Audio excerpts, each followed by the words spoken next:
Saya bacakan riwayat dari Sahih Muslim, ya. Bagaimana tegarnya Asma.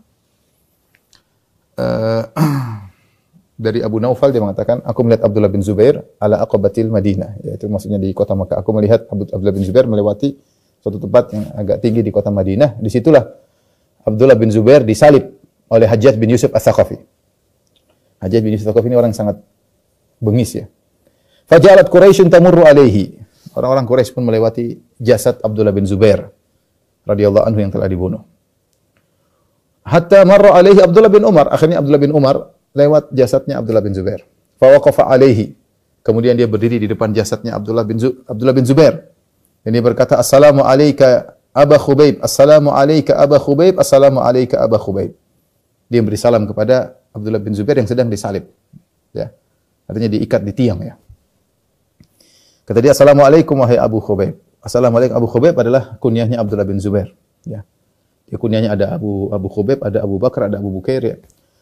Wallahi laqad kuntu anhaka an hadha. Abdullah bin Umar bicara sama dia. Dia didengar oleh banyak orang Quraisy pada melihat, ya.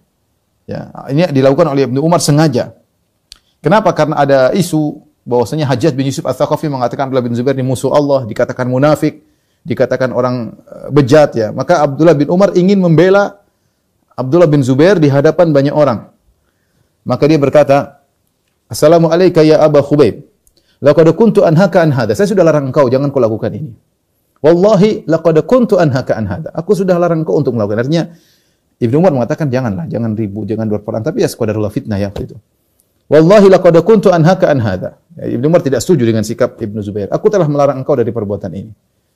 Wallahi in kunta ma alimtu sawaman qawaman. Dia ngomong dengan keras-keras. Demi Allah, yang aku tahu tentang engkau wahai Abdullah bin Zubair, engkau adalah orang yang senantiasa puasa.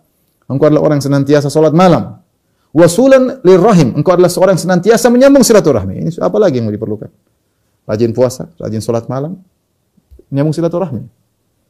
Wallahi la ummatun anta asyarruha la ummatu khairin.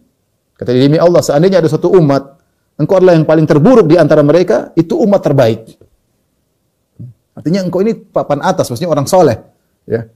Ya. Ada umat yang, kalau kau yang terburuk, itulah umat yang terbaik. Tsumma nafadha Abdullah bin Umar. Ya. Kemudian Abdullah bin Umar pun pergi. Dia sengaja mengatakan demikian, sebenarnya dijelaskan oleh Nawawi dalam Syarhul Al-Minhaj, Syarah Sahih Muslim. Dia ingin bicara depan keras-keras begitu, agar ucapan dia membantah tuduhan Al-Hajjaj bin Yusuf Ats-Tsaqafi terhadap Abdullah bin Zubair, bahwasanya dia adalah munafik, dia adalah musuh Allah, ya. Ya, dia Abdullah bin Umar memandang ini saudaraku muslim, saya harus bela. Caranya demikian. Dia ucapkan kebaikan-kebaikannya di hadapan masyarakat. Fabalaghal Hajjaj mauqifu Abdullah, dan benar, dan ini menunjukkan keberanian Abdullah bin Umar. Dia tahu Hajjaj bin Yusuf Ats-Tsaqafi ini orang yang tukang bunuh, tidak peduli, ya. Dia bunuh Abdullah bin Zubair, dia bunuh Sa'id bin Jubair, dia bunuh sahabat, dia bunuh tabi'in. Hajjaj bin Yusuf Ats-Tsaqafi ini. Ya. Kemudian sampailah sikap Abdullah bin Umar ini kepada Hajjaj. Ya. Akhirnya fa'unzila ala jiz'ihi, fa'unzila an jiz'ihi, fa'ulqiya fi quburil yahud. Kemudian dia turun ke Abdullah bin Zubair dari mungkin pelepah korma atau pohon korma, dari tiang lah dia turunkan. Kemudian dilemparkan di kuburan orang Yahudi. Masih dihina. Tsumma arsala ila ummihi Asma binti Abi Bakar. Kemudian dia kirim utusan kepada ibunya Abdullah bin Zubair, itu Asma binti Abi Bakar. Fa abat an ta'tiyahu. Asma enggak mau datang kepada Hajjaj bin Yusuf Ats-Tsaqafi. Sudah tua, umur 100.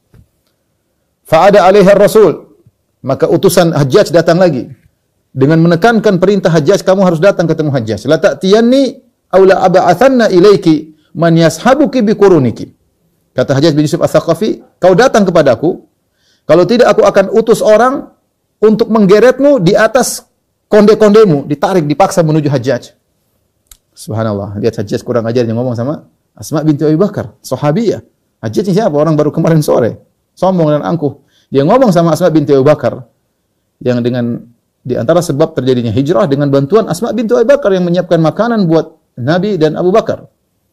Maka dia mengatakan dengan sombongnya, kalau kau tidak mau datang wahai Asma, aku akan kirim orang yang akan narik kepalamu dengan menggeret kondek-kondekmu, ya, yaitu apa ini, ya, kepang-kepang, maksudnya kurunika itu maksudnya ini kepang-kepang rambut, kau akan ditarik. Qala fa'abat. Asma binti Abi Bakar orang yang tegar, dia tidak mau. Apa kata Asma? Wallahi la atika hatta tab'atsa ilayya man yashabuni biquruni. Aku sampaikan kepada Hajjaj bin Yusuf Ats-Tsaqafi.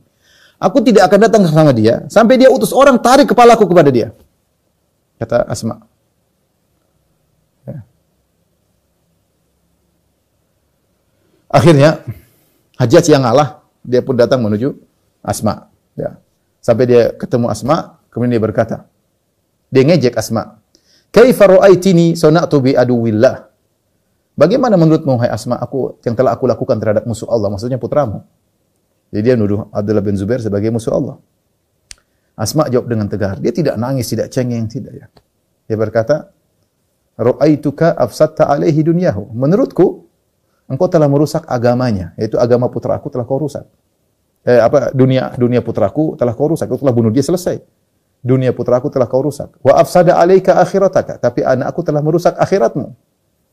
Artinya dengan kau bunuh dia, masalah besar di akhirat. Balagoni annaka taqulu lahu. Sampai kepadaku, kau bilang kepada putraku, kau ngejek putraku, kau berkata, ya bna dzati nitaqain.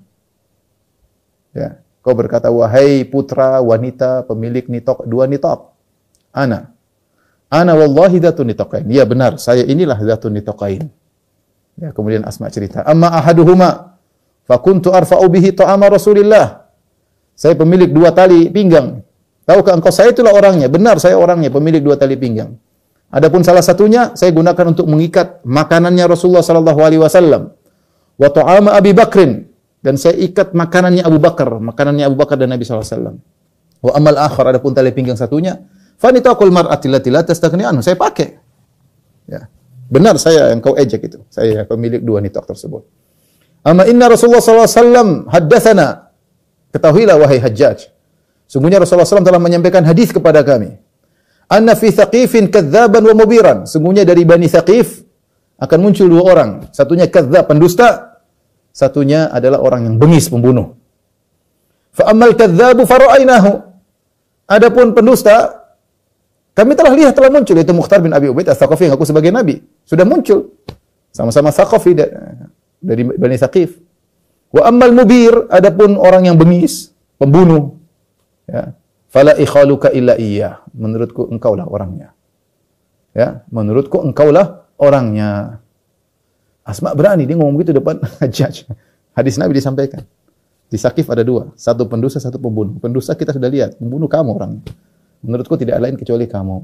Faqama anha wa lam yuraji'ha. Maka Hajjaj pun yang begitu bengis, yang suka membunuh, tidak bisa berkata apa-apa, maka dia pun berdiri, dia tidak bantah kepada Asma, dan dia pun meninggalkan Asma bintu Abi Bakar radhiyallahu taala anhuma ya.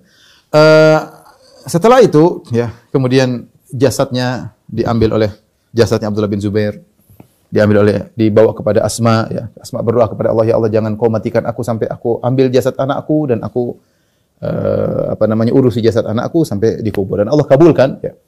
Akhirnya jasadnya dibawa kepada Asma, dan Asma kemudian mengurusi jasad putranya, kemudian akhirnya dikuburkan.